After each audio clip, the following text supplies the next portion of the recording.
Привет! В этом выпуске я расскажу о достопримечательностях Тенерифе. Что посмотреть обязательно, а что нет.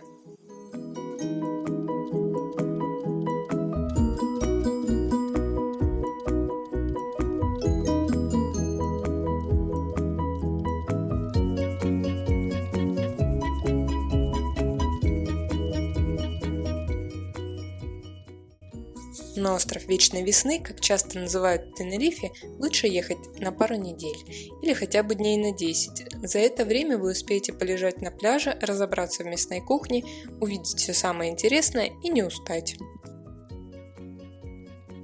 Итак, мой личный рейтинг достопримечательностей острова. Конечно же, на первом месте вулкан Тейде высотой 3718 метров. Это самая высокая точка всей Испании.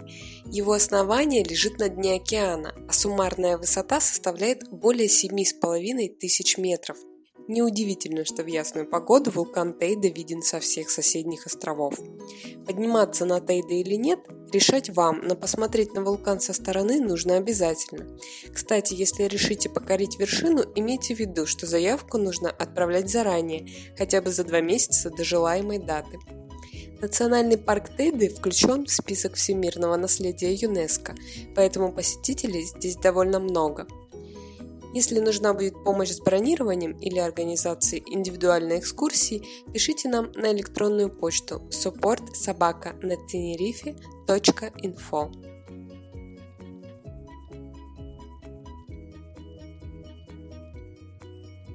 Следующая по популярности достопримечательность Тенерифе – Лора-парк, один из лучших зоологических садов Европы. Здесь много разнообразных животных, для которых созданы уникальные условия.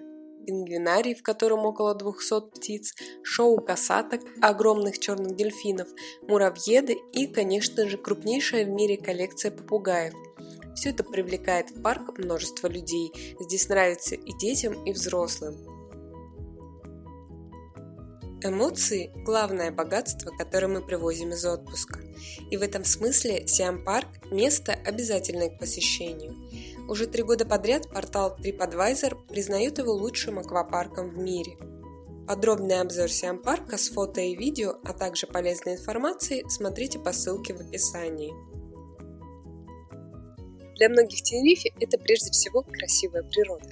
Правда, гиды нередко убеждают туристов, что любоваться природой нужно ехать на соседний остров Ла-Гомера. На самом деле не обязательно. Все то же самое и даже лучше вы можете увидеть в северо-восточной части острова Тенерифе, которая называется Анага. Здесь вам и древние леса, поросшие мхом, и живописное побережье, ресторанчики с местными блюдами и, конечно же, невероятно красивые горы. Если вас укачивает на поворотах, не забудьте взять с собой специальные таблетки. Кстати, таблетки от укачивания могут вам пригодиться и на морской прогулке, точнее океанической. Это развлечение предлагают на всех южных курортах.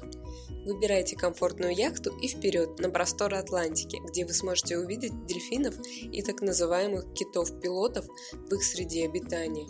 Главное, чтобы погода была хорошая. Чтобы прикоснуться к современности и истории острова Тенерифе, посетите его действующую столицу Санта-Крус и бывшую Сан-Кристобаль-де-ла-Лагуна.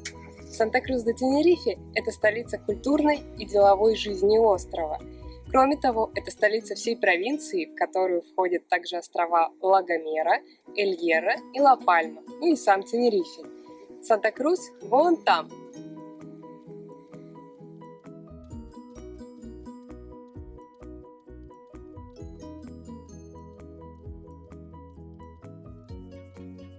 Дальше я перечислю достопримечательности, которые не обязательны к посещению, но все же могут быть интересны.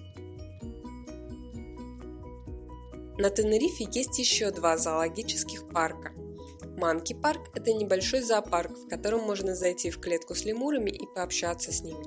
Если повезет, лемуры заберутся прямо на вас.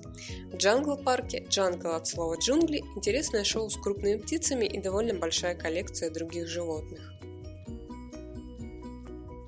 Если вы любите природные достопримечательности, посетите ущелье Маска. Добираться до него нужно по горному серпантину.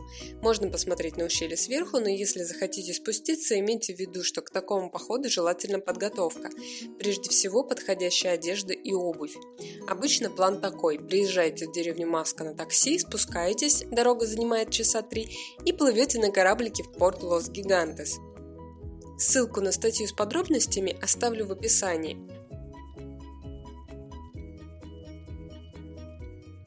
Из природных достопримечательностей есть еще лунный пейзаж рядом с деревней Виллафлор и Барранка дель Инфьерно, ущелье Дьявола. В отличие от Маски, вход в это ущелье платный.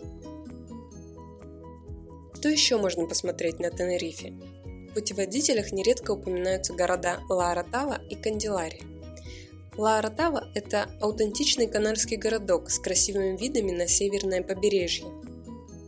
В Канделарии из интересного, пожалуй, только базилика с Черной Мадонной, с ней связана одна из островных легенд, а также статуя Менсеев, вождей гуанчей, древних аборигенов острова. Если вам это интересно, в Канделарию можно заехать по дороге в Санта-Крус или Ла-Лагуну. Из экзотики на Тенерифе есть заброшенный город, построенный для прокаженных. Он находится на юге, в местечке Абадес. Часто туристов возят в Икот-де-лас-Винос, чтобы показать так называемое тысячелетнее дерево. На самом деле зрелище не то чтобы очень увлекательное, да и за то, чтобы подойти к драцене Драга, тому самому дереву, нужно платить. Раньше рядом был парк бабочек, но его, к сожалению, закрыли. Зато неподалеку есть хороший музей кукол. Не менее раскручен и вид на город Чико. На мой взгляд, ехать туда специально не обязательно, только если будет по дороге. Куда еще часто возят туристов? На шоу фламенко в пирамиды де Арона. На самом деле это не столько шоу фламенко, сколько танцевальный спектакль, в котором представлены разнообразные стили, в том числе фламенко. Рыцарский турнир – это костюмированное шоу, которое проходит в уменьшенной копии настоящего средневекового замка. В темноте он выглядит неплохо. На представлении каждая трибуна болеет за своего рыцаря. Кроме того, в рамках средневековых традиций вам предложат есть руками и много вина. Атмосфера соответствующая. Пирамиды Гуимара – постройки, которые исследовал Тур Хейердал. В Гуимаре создан музей, посвященный этому ученому, его экспедициям, а также пирамидам.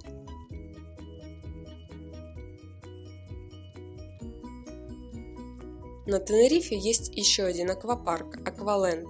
Он проще и дешевле, чем Сиам-парк. Говорят, здесь неплохо с маленькими детьми, да и народу поменьше. Шопинг на Тенерифе – то, на что тратить время, тоже не обязательно, особенно если вы попали на остров не в сезон распродаж. Они проходят в январе, феврале, июле и августе. Впрочем, если магазины входят в вашу обязательную программу, всю информацию о них вы найдете по ссылке в описании. Обязательно попробуйте местную кухню и насладитесь качеством продуктов. О том, что нужно попробовать на Тенерифе, я расскажу в следующем выпуске. Подписывайтесь, ставьте лайк, задавайте свои вопросы. Всем пока!